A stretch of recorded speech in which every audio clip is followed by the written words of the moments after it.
Yan guys, pwede na naman kayo magbatak ng kitang. Yan na yung boya. Malapit na kunin.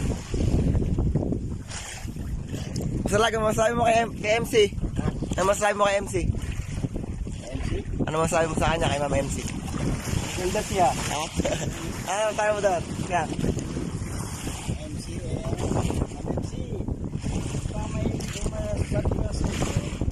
Pag umuwi ka ng Pampanga, sana huwag mo kami makakalimutan.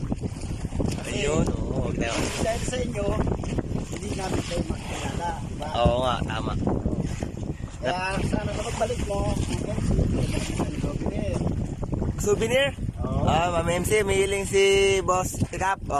Si Kapitan Alag. Bigay mo kami ng isang mag. May pangalan mo. Yun, mag. Yung mag, may pangalan mo daw. Bibigyan mo kami. Pero kung bibigyan mo pa kami ng alak, Alak ano? Nagbigay siya ng alak kahapon no?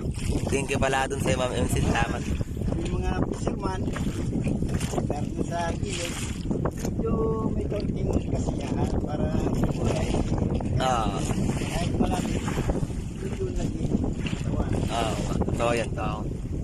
Kaya naman, yung kahilingan ko ay yeah, Yun? na naman ako mahilingan sa'yo. Sana mag-ingat ka palagi sa iyong pagbablog. Iyon, Ma'am MC, ingat ka daw palagi sa iyong pagbablog. Kami ay lubos sa supporters mo din. At yan, nandiyan ka nga sa Aglaloma, hindi ka nakasama sa laot. Dito kami ngayon. Ingat ka palagi daw, sabi ni Cap Palag. Yun lang, wala kang I love you dyan. Wala na, I love you. Baka sabihan mo pa siya, kaya tama na muna. Okay.